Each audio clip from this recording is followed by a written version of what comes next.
ഒരു കഥ വായിച്ചിട്ടുണ്ട്. ആ കഥ വായിച്ചിട്ട് ഒത്തിരി നാളായി, അതുകൊണ്ട് പൂർണ്ണമായിട്ടത് റീകൗണ്ട് ചെയ്യാൻ പറ്റുമെന്ന് എനിക്കറിയില്ല, എങ്കിലും ഐ വിൽ ട്രൈ. ഈ രാജസ്ഥാനിലോ മറ്റുള്ള ഒരു പൊളിറ്റിക്കൽ ലീഡർ ഉണ്ടായിരുന്നു. അദ്ദേഹത്തിൻ്റെ പേര് ഞാൻ മറന്നുപോയി, എന്തോ ഒരു പണ്ഡിറ്റാണ്, ധർമ്മപ്രകാശ്, പണ്ഡിറ്റ് ധർമ്മപ്രകാശ് എന്ന് മറ്റേ അദ്ദേഹത്തിൻ്റെ പേര്. May be you have heard about him. ഇദ്ദേഹത്തിൻ്റെ ഭാര്യ ഒരു ക്രിസ്ത്യാനിയായിരുന്നു. പക്ഷെ ഇദ്ദേഹത്തിൻ്റെ ഒരു ശീലം ഉണ്ടായിരുന്നു, എല്ലാ ദിവസവും ഈ ഓഫീസിൽ അവിടെ ഇവിടെയൊക്കെ പോയിട്ട് ദേഷ്യം വന്ന് തിരിച്ച് വീട്ടിലോട്ട് വന്ന് ഭാര്യയുടെ പുറത്തിട്ടാണ് ഇടിച്ച് ദേഷ്യം തീർക്കുന്നത്. വിശ്വാസി ആയതുകൊണ്ടൊന്നുമല്ല, ഹി വാസ് എ വയലന്റ് മാൻ. ഒരു ദിവസം പുള്ളി വീട്ടിൽ വന്ന് സോഫയിലിരിക്കുന്നു, ഭാര്യ അടുത്ത് ചെന്ന് മുട്ടുകുത്തി. നമ്മുടെ പതി ദൈവമാണ് അവിടെ ഈ നോർത്ത് ഇന്ത്യയിലൊക്കെ. ഇവർ മുട്ടുകുത്തി എന്നിട്ട് അയാളുടെ കാലിൽ ഷൂസ് അഴിക്കാൻ ശ്രമിക്കുന്നു. ഇയാൾ ആ ഷൂസ് ഇട്ട് ഒരൊറ്റ ചവിട്ടി സ്ത്രീക്ക് വെച്ച് കൊടുക്കുന്നു. ഇവർ തെറിച്ചു പോയി ഭിത്തിയിൽ തലയിടിക്കുന്നു, ബ്ലഡ് ഒഴുകുന്നു. ഇവരെന്ത് ചെയ്യുന്നറിയാം, അടുത്ത് കിടന്നൊരു ടവലെടുത്ത് ആ തല ശരിക്കും അങ്ങ് കെട്ടി, എന്നിട്ട് പിന്നെയും പോയിരുന്ന് മുട്ടുകുത്തിരുന്ന ബാക്കി ചെരുപ്പും കൂടെ ഊരി. ഒരക്ഷരം മിണ്ടിയില്ല. ഈ പുള്ളി നിലത്തോട്ടിരുന്നു, ആ സോഫയിൽ നിന്ന് ഇറങ്ങി താഴെ ഇരുന്നിട്ട് ചോദിച്ചു, എന്നെപ്പോലൊരു മൃഗത്തെ സ്നേഹിക്കാൻ നിനക്ക് എങ്ങനെയാ പറ്റുന്നത് ചോദിച്ചു. അപ്പോൾ ഈ സ്ത്രീ പറഞ്ഞു, ഞാൻ മരിച്ചു, നിങ്ങളെ സ്നേഹിക്കുന്നത് ക്രിസ്തുവാണെന്ന് പറഞ്ഞു. ഈ പണ്ഡിറ്റ് ധർമ്മപ്രകാശ് പിന്നീടൊരു ബൈബിൾ ടീച്ചറായി മാറുകയും, ഞങ്ങൾ നോർത്ത് ഇന്ത്യയിൽ പോയപ്പോൾ 90 വയസ്സ് കഴിഞ്ഞ ആള് പ്രസംഗിക്കുന്ന ആ സ്റ്റേജ് അഴിക്കുന്ന ഞാൻ അദ്ദേഹത്തെ കണ്ടില്ല. He became A preacher. കാരണം എന്താ, അവിടെ ഒരാൾ ക്രിസ്തുവിൻ്റെ മരണം ശരീരത്തിൽ അനുഭവിച്ചപ്പോഴേക്കും ആ ജീവൻ അവിടെ മുഴുവൻ വ്യാപരിക്കുന്നതാണ് കണ്ടത്. ഞാൻ 10 വർഷം മുമ്പ് മാനസാന്തരപ്പെട്ടതാ ബ്രദറെ. നോ, ആ മാനസാന്തരം അല്ല ഇത്. ഇത് ഒരിക്കലും തീരാത്ത, നമ്മിൽ വർദ്ധിച്ചു വരുന്ന, ഓരോ ദിവസം ചെല്ലുന്തോറും നമ്മിൽ വിശ്വാസം വർദ്ധിക്കുന്നതനുസരിച്ച് മാനസാന്തരവും വർദ്ധിക്കും. Because we again and again say give death to the flesh. അത് നമ്മുടെ പ്രവൃത്തിയല്ല. ചില ആൾക്കാർ പറയും മരിക്കുക. അങ്ങനെ മരിക്കാൻ നമുക്ക് പറ്റില്ല. മരിച്ചു എന്ന് വിശ്വസിക്കാൻ മാത്രമേ പറ്റുള്ളൂ. നമ്മുടെ അവയവങ്ങളെ മരിപ്പിക്കുക എന്ന് പറഞ്ഞാൽ അതിൻ്റെ അർത്ഥം believe the death is working in your organs. പാപത്തിൽ നിന്ന് മോചനം പ്രാപിക്കാനുള്ള ഒരേ ഒരു വഴി എന്താണ്? മരിക്കുക എന്നുള്ളതാണ്. There is no other way. ആ മരണത്തിൻ്റെ പങ്കാളിത്തത്തിലൂടെ മാത്രമേ നമുക്ക് പാപത്തെ ജയിക്കാൻ സാധിക്കുള്ളൂ. Because our nature is so filthy and fully sinful. അതിന് രക്ഷപ്പെടാനുള്ള ഒരേ ഒരു വഴി ഈ ക്രിസ്തുവിൻ്റെ മരണത്തിൽ നമ്മൾ പങ്കാളികളാവുക എന്നുള്ളതാണ്. When he died I also died. 2 കൊരിന്ത്യർ ലേഖനം 5:14 എന്താ പറയുന്നത് നോക്കി? For the love of Christ controls us. English standard version അങ്ങനെയാണ്, the love of Christ controls us. Malayalam ബൈബിളിൽ ക്രിസ്തുവിൻ്റെ സ്നേഹം ഞങ്ങളെ നിർബന്ധിക്കുന്നു. പഴയ ട്രാൻസ്ലേഷൻസിൽ the love of Christ compels us അല്ലെങ്കിൽ കൺസ്ട്രെയിൻസ് അസ്. ഞങ്ങളെ നിർബന്ധിക്കുന്നു. എന്തിനു വേണ്ടി നിർബന്ധിക്കുന്നു? Because we thus judge that if one person died for all we were all dead. ഒരുവൻ എല്ലാവർക്കും വേണ്ടി ഒരുവൻ മരിച്ചിരിക്കെ എല്ലാവരും മരിച്ചു. എല്ലാവരും മരിച്ചു എന്ന് നമ്മളെ ആരാ നിർബന്ധിക്കുന്നത്? ക്രിസ്തുവിൻ്റെ സ്നേഹമാണ് നിർബന്ധിക്കുന്നത്. ക്രിസ്തുവിൻ്റെ സ്നേഹം നമ്മളെ നിർബന്ധിച്ച് പറയാണ്, നിങ്ങളും എൻ്റെ കൂടെ മരിച്ചവരാണ്. You have had that spiritual circumcision. ഇവിടെ നിന്നാണ് നമ്മുടെ ഫെയ്ത്തും മാനസാന്തരം ഒന്നിച്ച് നീങ്ങുന്നു എന്ന് ഞാൻ പറയാൻ കാരണം. അതുകൊണ്ട് ഞാൻ ഫെയ്ത്തിൽ പറയുകയാണ്, it is no longer I who live. കാരണം എന്താ? ഞാൻ മരിച്ചു. പുതിയ നിയമത്തിലൊരു വിശ്വാസി എങ്ങനെയാണ് മാനസാന്തരപ്പെടുന്നത്? പഴയ നിയമത്തിലെ പ്രമാണങ്ങളായിരുന്നെങ്കിൽ നമുക്ക് ഏതെങ്കിലും ഒരു പ്രമാണം ലംഘിക്കുന്നതിനെ കുറിച്ച് നമ്മൾ വിഷമിച്ചാൽ മതിയായിരുന്നു. പലപ്പോഴും നമ്മുടെ മാനസാന്തരം നമ്മൾ തെറ്റ് ചെയ്തു പോയി എന്നുള്ളതാണ്. എന്നാൽ ഈ പുതിയ നിയമത്തിലെ മാനസാന്തരം അങ്ങനെയല്ല. അത് നമ്മൾ തന്നെ തെറ്റായതുകൊണ്ട് we repent about even good things, even things that we assume to be good. അതെങ്ങനെയാണ് 3-ാം അധ്യായത്തിൽ പൗലോസ് എക്സ്പ്ലെയിൻ ചെയ്യുന്നത്? ഫിലിപ്പി ലേഖനത്തിൽ നമുക്ക് നോക്കാം. അവിടെ അതിൻ്റെ 3-ാം വാക്യത്തിൽ പറയുന്നു, for we are the circumcision who worship by the Spirit of God and glory in Christ Jesus and put no confidence in the flush. നാം ആണ് പരിച്ഛേദനക്കാർ. എന്തുകൊണ്ടാണ്? ആത്മാവിൽ ദൈവത്തെ ആരാധിക്കുകയും ക്രിസ്തു യേശുവിൽ പുകഴുകയും ജഡത്തിൽ ആശ്രയിക്കാതിരിക്കുകയും ചെയ്യുന്ന നാം തന്നെ. അപ്പോൾ പഴയ നിയമത്തിലെ സർക്കംസിഷന് പുതിയ നിയമത്തിൽ നമ്മൾ എങ്ങനെയാണ് കാണുന്നത്? പുറമേ ഉള്ള ഒരു ഛേദന, ഒരു പരിച്ഛേദനയായിട്ടല്ല, നമ്മുടെ പഴയ ജഡത്തെ മുറിച്ച് കളയുന്നതായിട്ടാണ്. We had so many things in our flesh on which he had confidence. ഒരുപക്ഷെ നമ്മുടെ ആരോഗ്യമോ ബുദ്ധിയോ അല്ലെങ്കിൽ നല്ല കാര്യങ്ങൾ, എല്ലാം നല്ല കാര്യങ്ങളാണ്. നമ്മുടെ സ്പിരിച്വൽ ബാക്ക്ഗ്രൗണ്ട്, അല്ലെ ചിലപ്പോൾ പറയില്ലേ ഞാൻ പ്രാർത്ഥിക്കുന്ന ഒരു കുടുംബത്തിലാണ് ജനിച്ചത്. There is something to glory. അതൊക്കെ തന്നെയാണ് പൗലോസ് ഇവിടെ പറയുന്നത്. ഒത്തിരി പുകഴാൻ പൗലോസിനുണ്ടായിരുന്നു. അതൊന്നും മോശം കാര്യങ്ങളായിരുന്നില്ല. അപ്പോൾ യഥാർത്ഥ പരിച്ഛേദന എന്ന് പറഞ്ഞു കഴിയുമ്പം നമ്മൾ കള്ളുകൂടിയും ഇങ്ങനെയുള്ള അനാവശ്യമായ മോറലി റോങ് ആയിട്ടുള്ള കാര്യങ്ങൾ വേണ്ടാന്ന് വെക്കുന്നതല്ല ഇവിടുത്തെ അനുതാപം എന്ന് ഉദ്ദേശിക്കുന്നത്. ഫ്ലഷിൻ്റെ എല്ലാ പ്രവൃത്തികളോടും അനുദപിക്കുന്നതാണ്. ഇപ്പം ഫ്ലഷിൻ്റെ എല്ലാ പ്രവൃത്തികളും എന്ന് പറയുന്നതിനകത്ത് ഒത്തിരി നല്ല കാര്യങ്ങളുണ്ട്, ഒത്തിരി പുകഴാവുന്ന കാര്യങ്ങളുണ്ട്, നമ്മൾ ചെയ്ത ഒത്തിരി സൽപ്രവൃത്തികളുണ്ട്. ഇതിനോടെല്ലാം എങ്ങനെയാണ് അനുദപിക്കുന്നത്? ഇവിടെ പൗലോസ് പറയാണ്, ഈ പഴയ ഫ്ലഷിനകത്ത് എനിക്ക് പുകഴുവാൻ ഒത്തിരി കാര്യങ്ങളുണ്ടായിരുന്നു. നമ്മൾ ഈ പുകഴാനുള്ള ഒത്തിരി കാര്യങ്ങൾ എന്ന് പറഞ്ഞു കഴിഞ്ഞാൽ നമ്മുടെ കഴിവുകൾ, ടാലൻറ്റുകൾ. നിങ്ങൾ പലപ്പോഴും കേൾക്കത്തില്ലേ, ടാലൻറ്റ് ദൈവത്തിനായിട്ട് ഉപയോഗിക്കണം. ചെറുപ്പത്തിലെ പിള്ളേർ പാട്ട് പാടാൻ കഴിവുള്ള പിള്ളേരെ കണ്ടുപിടിക്കുന്നു, പ്രസംഗിക്കാൻ കഴിവുള്ള പിള്ളേരെ കണ്ടുപിടിക്കുന്നു. പക്ഷെ അവരൊന്നും പിന്നെ എങ്ങും കാണുന്നില്ല. കാരണം ദൈവത്തിൻ്റെ പ്രത്യേക സ്വഭാവം എന്ന് പറഞ്ഞു കഴിഞ്ഞാൽ ടാലൻ്റ് ഉള്ളവരല്ല ദൈവം ഉപയോഗിക്കുന്നത്, തകർന്ന ഹൃദയമുള്ളവരെയാണ്. ദൈവത്തിന് മനുഷ്യൻ്റെ ടാലൻറ്റിനേക്കാളും ഉപയോഗിക്കാൻ പറ്റുന്ന തകർന്ന നുറുങ്ങിയ ഹൃദയങ്ങളെയാണ്. നമുക്കുള്ള കഴിവുകളെക്കുറിച്ച് അനുദപിക്കുക എന്ന് പറയുന്നത് എളുപ്പമല്ല.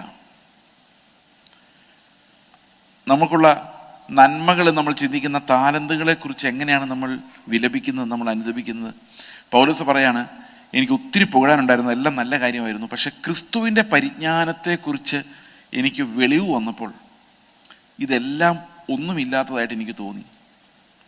ഇതെല്ലാം അഫലമായി, പ്രയോജനമില്ലാത്തതായിട്ട് എനിക്ക് അനുഭവപ്പെട്ടു. അപ്പോൾ റിപ്പൻറ്റൻസ് എന്ന് പറയുന്നത് we are rejecting everything belonging to the flesh. എൻ്റേതെന്ന് ഞാൻ ചിന്തിക്കുന്ന നല്ലതും ചീത്തയുമായ സകലതിനെയും, കാരണം അതിൻ്റെ സോഴ്സ്, അതിൻ്റെ ഉറവിടം പാപമാണ്. അപ്പോൾ പാപത്തിൽ വേരൂന്നി നമ്മൾ ഉണ്ടാക്കിയെടുത്ത ആ പഴയ ഞാൻ, അതിനോട് മുഴുവനുമാണ് പൗലോസ് പറയുന്നത്, ഞാൻ അതിനെ ചവറെന്ന് എണ്ണുന്നു. അതിനാണ് റിപ്പൻറ്റൻസ് പറയുന്നത്. So it's a life long process. ഈ റിപ്പൻറ്റൻസിനെ നമുക്ക് വേറൊരു രീതിയിൽ മനസ്സിലാക്കാം. അത് ഒരു മുറിച്ചു മാറ്റലായതുകൊണ്ട് it also signifies identifying with the death of Christ. നമ്മൾ റോമാലേഖനം 6-ാം അധ്യായം വായിക്കുമ്പോൾ അവിടെ identifying with the death of Christ എന്നുള്ള ഒരു ആശയം നമുക്ക് കാണാം. റോമാലേഖനം 6-ാം അധ്യായത്തിൻ്റെ 1 മുതലുള്ള വാക്യങ്ങളിൽ അതാണ് നമ്മൾ കാണുന്നത്. നമ്മൾ സ്നാനത്തിൻ്റെ സമയത്തൊക്കെ സാധാരണ വായിക്കുന്ന ഒരു വാക്യമാണ്. എന്നാൽ ഇത് സ്നാനത്തെക്കുറിച്ചല്ല ഈ വാക്യം പറയുന്നത്.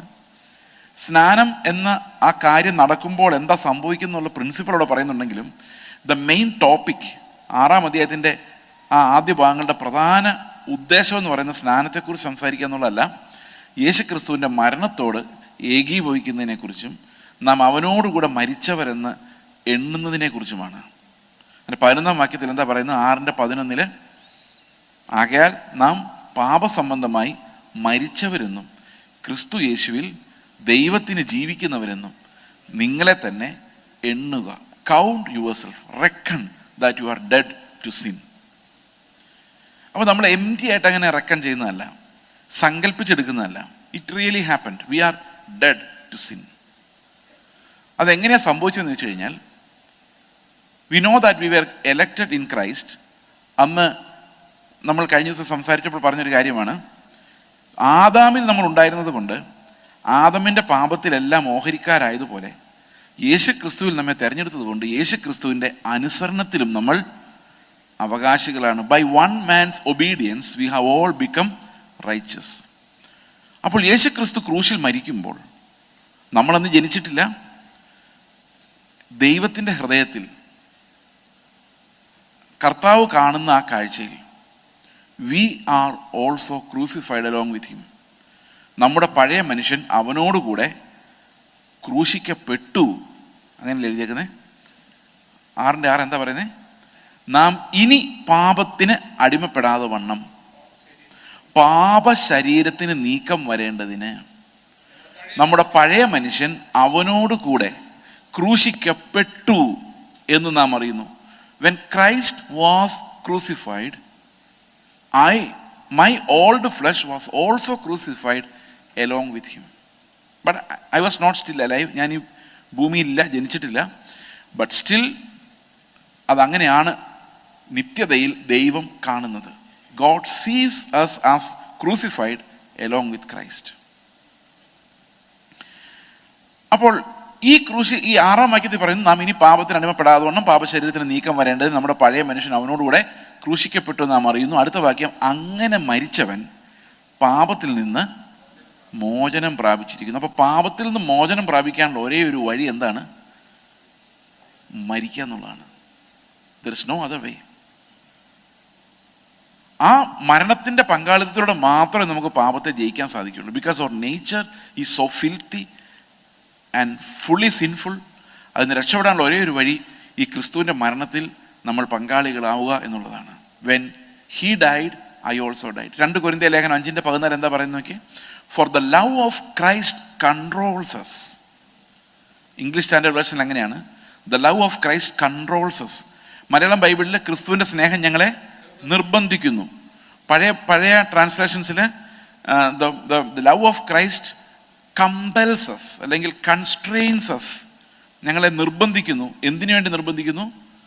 Because we thus judge that if one person died for all we were all dead.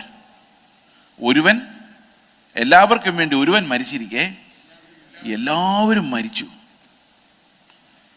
എല്ലാവരും മരിച്ചു എന്ന് നമ്മളെ ആരാ നിർബന്ധിക്കുന്നത്? ക്രിസ്തുവിൻ്റെ സ്നേഹമാണ് നിർബന്ധിക്കുന്നത്. ക്രിസ്തുവിൻ്റെ സ്നേഹം നമ്മളെ നിർബന്ധിച്ച് പറയാണ്, നിങ്ങളും എൻ്റെ കൂടെ മരിച്ചവരാണ്. You have had that spiritual circumcision. ഇവിടെ നിന്നാണ് നമ്മുടെ ഫെയ്ത്തും മാനസാന്തരവും ഒന്നിച്ച് നീങ്ങുന്നു എന്ന് ഞാൻ പറയാൻ കാരണം. അതുകൊണ്ട് ഞാൻ ഫെയ്ത്തിൽ പറയുകയാണ്, it is no longer I who live. കാരണം എന്താ? ഞാൻ മരിച്ചു. ഇത് എനിക്ക് എന്നെ നോക്കുമ്പം ഞാൻ മരിച്ചായിട്ട് എനിക്ക് തോന്നുന്നില്ല. പക്ഷെ വിശ്വാസത്തിൽ നോക്കുമ്പോൾ ഞാൻ കാണുന്ന കാഴ്ച, when one man died for me I also died with him. ഇപ്പം ഞാൻ അതിൻ്റെ ഉദാഹരണം പറഞ്ഞു കഴിഞ്ഞാൽ,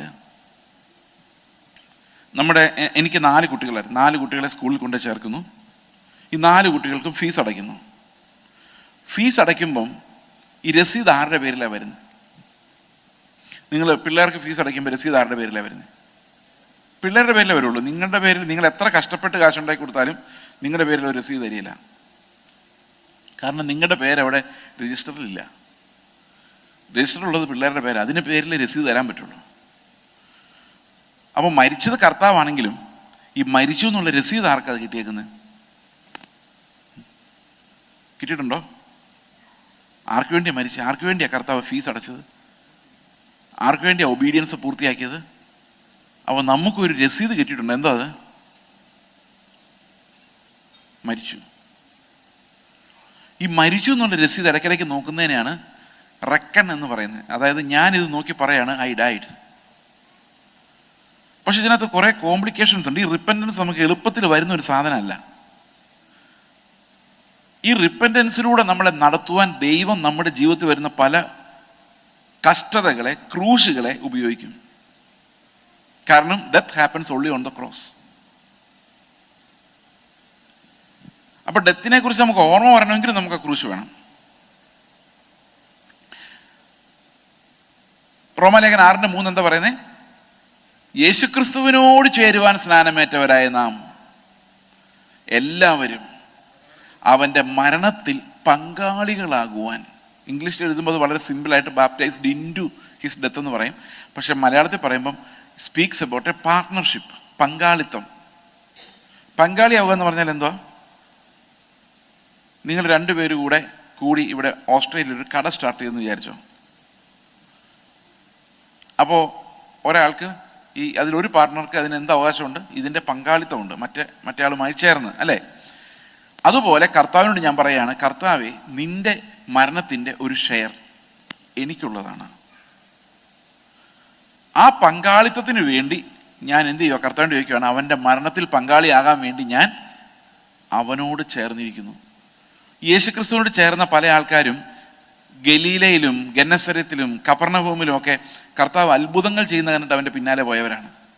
എന്നാൽ അവനോട് ചേരേണ്ടവർ എവിടെ ചേർന്നാലേ പറ്റുള്ളൂ? ഈ മരണത്തിൽ പങ്കാളിയായാൽ മാത്രമേ ക്രിസ്തുവിനോട് ശരിക്കും ചേരാൻ പറ്റുള്ളൂ. ഇന്ന് നമ്മൾ ഇത്രയും മീറ്റിങ്സ് അവിടെ ഇവിടെയൊക്കെ നടക്കുന്നു, പ്രോസ്പെരിറ്റിക്കാർ പ്രസംഗിക്കുന്നു, അവിടെ എല്ലാം യേശുക്രിസ്തുവിൻ്റെ പിന്നാലെ ആൾക്കാർ പോകുന്നു. ക്രൂശിലെ മരണത്തിൽ പങ്കാളികളായിക്കൊണ്ടല്ല, യെരുശലേമിലോ അല്ല ഗലീലയിലോ കപർന്നഹൂമിലോ ഒക്കെയുള്ള അത്ഭുതങ്ങളുടെ പിന്നാലെയാണ് പോകുന്നത്. ഇവിടെ പറയുന്നത് ക്രിസ്തുവിനോട് ചേരുവാൻ സ്നാനമേറ്റവരായ നാം എല്ലാവരും എന്ത് ചെയ്തിരിക്കുന്നു? അവൻ്റെ മരണത്തോട് ചേർന്നിരിക്കുന്നു. We are baptised, united into his death. We are partners in his death. അപ്പോൾ കർത്താവ് മരിച്ചപ്പോൾ എൻ്റെ മരണമായത്, എൻ്റെ പാപത്തിൻ്റെ ശമ്പളമായ മരണമായി അത് എഴുതപ്പെട്ടിരിക്കുന്നു. അതിനർത്ഥം I have to reckon myself dead to sin. അങ്ങനെ വരുമ്പോൾ നമ്മൾ എങ്ങനെയാണ് ഇത് പരിശോധിക്കുന്നത്? നമുക്കറിയാം, കാൽവരി ക്രൂശിൽ കർത്താവ് മരിക്കുമ്പോൾ യേശു കർത്താവ് ശരിക്കും മരിച്ചോ ഇല്ലയോ എന്ന് പട്ടാളക്കാരെങ്ങനെയാണ് ടെസ്റ്റ് ചെയ്ത് നോക്കിയത്? നിങ്ങൾക്ക് ഓർമ്മയുണ്ടോ? എങ്ങനെയാ? ഒരു കുന്തം എടുത്ത് കുത്തി നോക്കിയപ്പോൾ വിലാപ്പുറത്തുനിന്ന് രക്തവും വെള്ളവും ഒഴുകി കർത്താവ് മരിച്ചു എന്ന് അവർ കൺക്ലൂഡ് ചെയ്തു. നമ്മളും മരിച്ചു എന്നല്ലേ ഇപ്പം പറഞ്ഞത്? മരിച്ചോ? മരിച്ചു. എങ്ങനെ കണ്ടുപിടിക്കാൻ പറ്റും? ആൾക്കാരെങ്കിലും കുത്തി നോക്കിയാൽ പോരെ? കുത്തി നോക്കുമ്പോൾ ആരുടെ എന്നെ കുത്തുന്നതെന്ന് ചോദിച്ചു കഴിഞ്ഞാൽ ഞാൻ മരിച്ചിട്ടില്ല.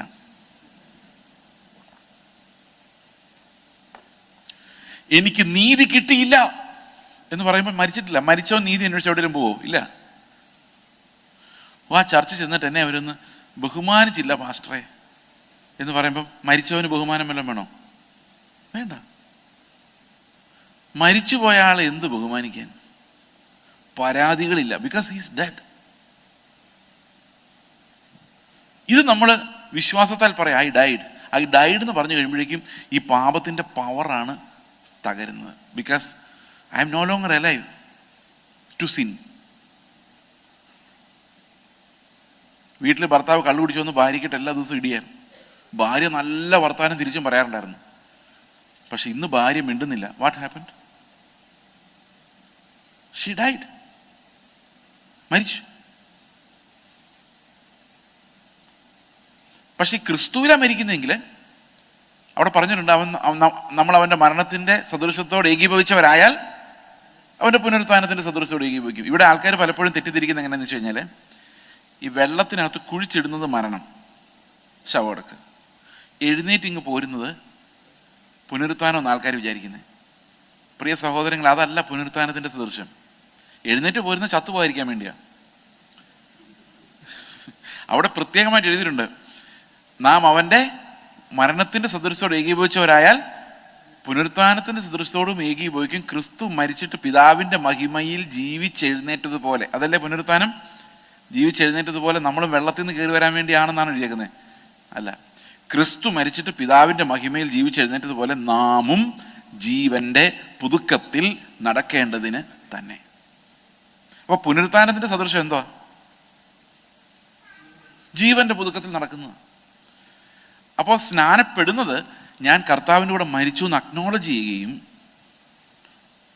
ഈ മരണത്തിൽ പഴയ മനുഷ്യൻ മരിക്കുമ്പോൾ ആ മരണത്തോടു കൂടെ ക്രിസ്തുവിലാണ് നമ്മൾ മരിക്കുന്നതെങ്കിൽ ആ മരണത്തിൻ്റെ സദൃശത്തോടെ നമ്മൾ ഏകീഭവിച്ചാൽ എന്ത് സംഭവിച്ചിരിക്കും? ഈ പുനരുത്ഥാനത്തിൻ്റെ സദൃശമായ ഈ പുതിയ ജീവനോടും ഞാൻ ഏകീഭവിച്ചിരിക്കും. ഇതാണ് ഫിലിപ്പി ലേഖനം 3-ാം അധ്യായത്തിൽ പൗലോസ് പറയുന്നത്, അവൻ്റെ മരണത്തോടും പുനരുത്ഥാനത്തോടും ഏകീഭവിക്കണം എന്ന് പറയുന്നു. അത് 9-ാം വാക്യത്തിലാണ് പറയുന്നത്. ഓക്കെ, ഞാൻ ക്രിസ്തുവിനെ നേടേണ്ടതിനും ന്യായപ്രമാണത്തിനുള്ള എൻ്റെ സ്വന്തം നീതിയല്ല, ക്രിസ്തുവിൻ്റെ വിശ്വാസം മൂലം ദൈവം വിശ്വസിക്കുന്നവർക്ക് നൽകുന്ന നീതിനെ ലഭിച്ച് അവനിലിരിക്കേണ്ടതിനും അവൻ്റെ മരണത്തോട് അനുരൂപപ്പെട്ടിട്ട് അവനെയും അവൻ്റെ പുനരുത്ഥാനത്തിൻ്റെ ശക്തിയെയും അവൻ്റെ കഷ്ടാനുഭവങ്ങളുടെ കൂട്ടായ്മയും കണ്ടോ. അപ്പോൾ ശരിക്കും പറഞ്ഞു കഴിഞ്ഞാൽ ക്രിസ്തുവിനെ നേടുന്നത് അങ്ങനെയാണ്, by partaking in his death and in the power of his resurrection and partaking in his sufferings. ഇങ്ങനെയാണ് നമ്മൾ കർത്താവിനെ നേടുന്നത്, ബൈ ഫെയ്ത്ത്. അപ്പോൾ വിശ്വാസം എന്ന് പറയുന്നത് എന്താണ്? അവിടെ 9-ാം വാക്യത്തിൽ വ്യക്തമാക്കിയിട്ടുണ്ട്. ഞാൻ ക്രിസ്തുവിനെ നേടേണ്ടതിനും ന്യായപ്രമാണത്തിൽ നിന്നുള്ള എൻ്റെ സ്വന്തം നീതി അല്ല, ക്രിസ്തുവിലുള്ള വിശ്വാസത്താൽ ദൈവം തരുന്ന നീതി. അപ്പോൾ നമ്മൾ എങ്ങനെ ജീവിക്കുന്നത്? We are living by faith in Christ Jesus. അതെന്തിനു വേണ്ടിയാണ്? ഈ ലോകത്തൊന്നും നേടാൻ വേണ്ടിയല്ല, ഞാൻ ക്രിസ്തുവിനെ നേടേണ്ടതിനും. അത് to be found in him എന്നാണ് എഴുതിയിരിക്കുന്നത്. അതായത് ഇപ്പോൾ പൗലോസിൻ്റെ കഥ നമുക്കിങ്ങനെ വേണേൽ നോക്കാം. നേരത്തെ നീതിമാന്മാരെല്ലാം കൈവക്കാൻ പറഞ്ഞാൽ പൗലോസ് കൈവക്കുമായിരുന്നു, അല്ലേ? ന്യായപ്രമാണത്തിൻ്റെ നീതി സംബന്ധിച്ച് അനിന്ദ്യൻ. എബ്രായരിൽ ജനിച്ച എബ്രായരെല്ലാം കൈവക്കാൻ പറഞ്ഞാലും കൈവക്കുമായിരുന്നു. പിന്നെ അതിനകത്ത് കുറേ കാര്യങ്ങൾ പറഞ്ഞിട്ടില്ല. പൗലോസിൻ്റെ കാര്യങ്ങൾ, ഗമാലിയലിൻ്റെ പാദപീഠത്തിലിരുന്ന് പഠിച്ചവൻ, അതൊന്നും പറഞ്ഞിട്ടില്ല. ചില ആൾക്കാർ പറയുന്ന പൗലോസിൻ്റെ അപ്പൻ കപ്പൽ ഉണ്ടാക്കുന്ന ആളായിരുന്നു എന്നാണ്. ബൈബിളില്ലാത്ത കാര്യം. എനിക്ക് ബൈബിളില്ലാത്ത പശ്ചാത്തലം പറയുന്നത് വലിയ ഇഷ്ടമുള്ള കാര്യമല്ല, ഉറപ്പില്ല, ഇതൊന്നും ഉറപ്പില്ലാത്ത കാര്യം. ചില ആൾക്കാർ പശ്ചാത്തലം പറഞ്ഞു തുടങ്ങിയാൽ പിന്നെ റോമ പട്ടണം എങ്ങനെ ഉണ്ടായെന്നോട്ട് തുടങ്ങുന്നു. ഇതൊക്കെ അങ്ങനെ തന്നെയാണോ എന്നറിയാൻ നമുക്കൊരു വഴിയില്ല. തന്നെയുമല്ല, ഈ പശ്ചാത്തലം കൊണ്ട് മനുഷ്യൻ ബൈബിളിൻ്റെ കഥ തന്നെ മാറ്റി വെച്ചിട്ടുണ്ട്.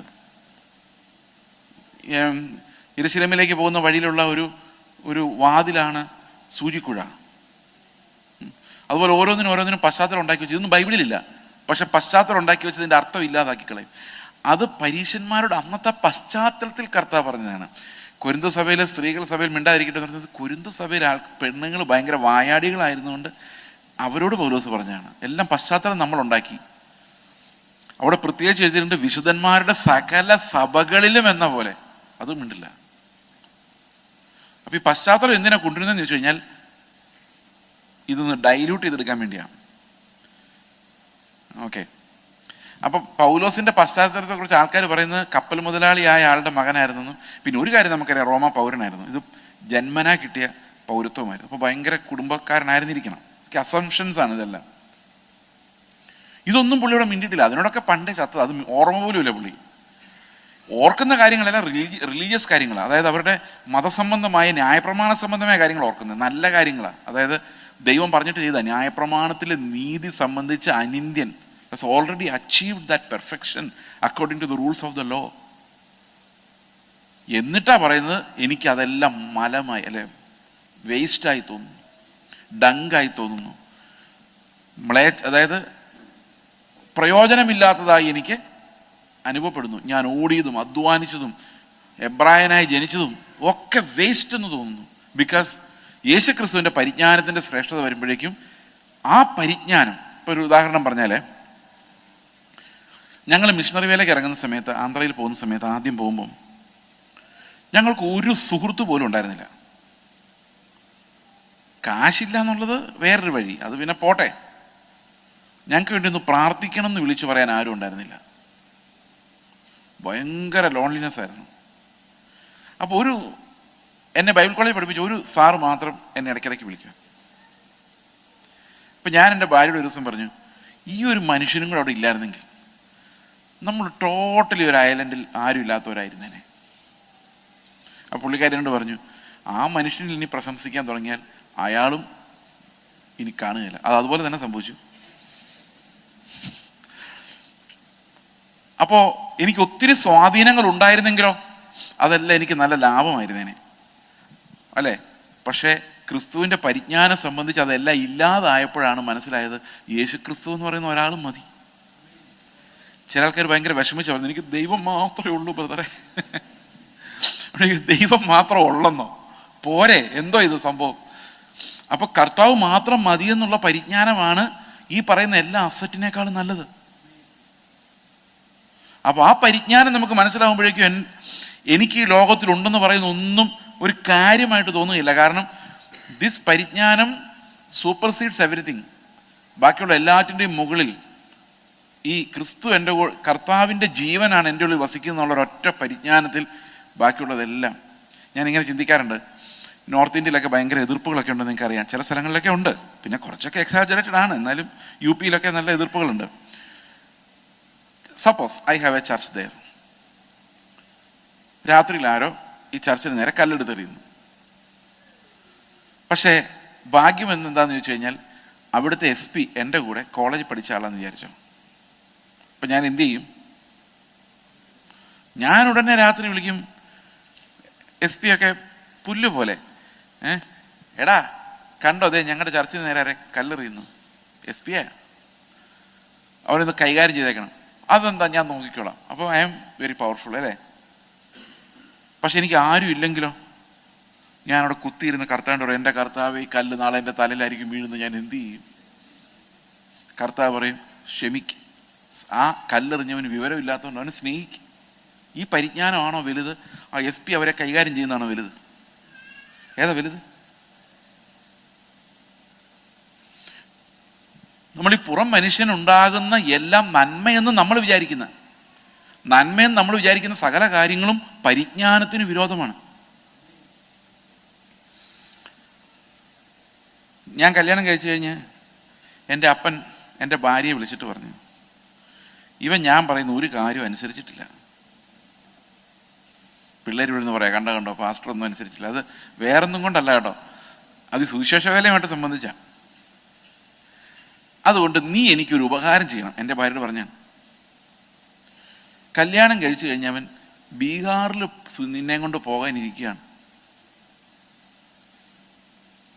ബീഹാറിലെങ്ങാനും കിടന്ന് നിങ്ങൾ മരിച്ചാൽ നിങ്ങളുടെ ബോഡി എടുക്കാൻ വരാൻ പോലും എൻ്റെ ഈ കാശില്ല. പുള്ളി പറഞ്ഞ ഈ സ്നേഹം കൊണ്ട് പറയുന്നതാണോ അതോ ദേഷ്യം കൊണ്ട് പറയുന്നതാണോ? സ്നേഹം കൊണ്ട് പറയുന്നതാ. ഞങ്ങളവിടെ ചുറ്റുവട്ടത്ത് കാണണം, ദുരിതം പിടിച്ച സ്ഥലത്തൊന്നും പോയി കിടന്ന് കഷ്ടപ്പെടരുത്. അസറ്റല്ലേ അങ്ങനെ ഒരു അപ്പൻ? അസറ്റാണ്. പക്ഷെ ക്രിസ്തുവിൻ്റെ പരിജ്ഞാനം വെച്ച് നോക്കുമ്പം അസറ്റല്ല. രാത്രി 1 മണിക്ക് എഴുന്നേറ്റ് പാസ്റ്റർ പറയാ, ആ വീട്ടിൽ നിന്ന് പ്രാർത്ഥിക്കാൻ പോകണമെന്ന് ആത്മാവ് എന്നെ പ്രേരിപ്പിച്ചു. അവിടെ എങ്ങാനും കിടക്കും, നാളെ രാവിലെ പോയാൽ പോരെ എന്ന് ചോദിക്കുന്ന ആരായിരിക്കും?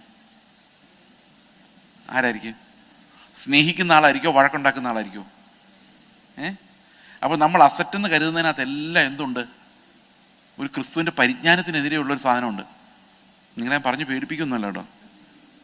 ഞാൻ സാധാരണ ചോദിക്കുന്നൊരു ചോദ്യം ഇതാണ്, കോടികളുടെ അസറ്റുള്ള മാതാപിതാക്കളെ വിട്ട് സുവിശേഷ വേല ചെയ്യാനാണോ 5 നയാ പൈസ കയ്യിലില്ലാത്ത അപ്പനെ വിട്ടിട്ട് സുവിശേഷ വേല ചെയ്യാനാണോ എളുപ്പം? ഏതാ എളുപ്പം? 5 നയാ പൈസ ഇല്ലാത്ത അപ്പനാണ് എപ്പം നമ്മൾ പോയിന്ന് ചോദിച്ചാൽ മതി. IAS ഒക്കെ എഴുതി പാസ്സായി ഒരു കളക്ടറൊക്കെ ആയിട്ടിരുന്നിട്ട് അത് രാജിവെച്ച് സുവിശേഷ വേലയ്ക്ക് പോകാനാണോ എളുപ്പം? 10ാം ക്ലാസ്സിൽ 10 വർഷം തോറ്റ് ഒരു ഗതി ഇല്ലാതിരിക്കുമ്പം സുവിശേഷ വേലയ്ക്ക് പോകാനാണോ എളുപ്പം? പറ. അപ്പോൾ ഒരു സൈഡിൽ കൂടെ ആലോചിച്ചാൽ ക്രിസ്തുവിൻ്റെ പരിജ്ഞാനത്തിന് വിരോധമാണ് ഈ ലോകത്ത് കിട്ടുന്ന എല്ലാം. സന്തോഷമായ? ഇനി ഇങ്ങനെ ചിന്തിച്ചു നോക്കിയേ, പൗലോസിന് ഇതെല്ലാം ഉണ്ടായിരുന്നു, കുടുംബം, സാഹചര്യം. പക്ഷെ പൗലോസ് അതിന് മുകളിലാണ് ക്രിസ്തുവിൻ്റെ പരിജ്ഞാനത്തെ കാണുമ്പോൾ മനസ്സിലാക്കുന്നത് വേറെ എല്ലാം ഛേദം, നഷ്ടം, എനിക്ക് നഷ്ടമായിപ്പോയി. ഇതൊന്നും ഇല്ലായിരുന്നെങ്കിൽ ഞാൻ കൂടുതൽ ക്രിസ്തുവിൻ്റെ പരിജ്ഞാനം അനുഭവിക്കുമായിരുന്നു എന്ന് പൗലോസിന് തോന്നുവാണ്. That is repentance. അപ്പോൾ റിപ്പൻറ്റൻസ് എന്ന് പറയുന്നത് നമ്മൾ ഏതെങ്കിലും തെറ്റ് ചെയ്തു പോയി എന്നുള്ളത് മാത്രമല്ല, ക്രിസ്തുവിനെ അല്ലാതെ വേറെ ഒന്നിനെയും ആശ്രയിക്കാൻ ആ പഴയ മനുഷ്യൻ എന്നിലില്ല. I'm not allowing that freedom to the old man to depend on any earthly resource. അപ്പോൾ അതുകൊണ്ടാണ് ഈ പുതിയ നിയമത്തിലെ ഫെയ്ത്ത് എന്ന് പറയുന്നത് it's not about daily living, it's about Christ life. അപ്പോൾ ക്രൈസ്റ്റ് ലൈഫ് എന്ന് പറയുമ്പോൾ നമ്മൾ എന്ത് ചെയ്യുന്നത്?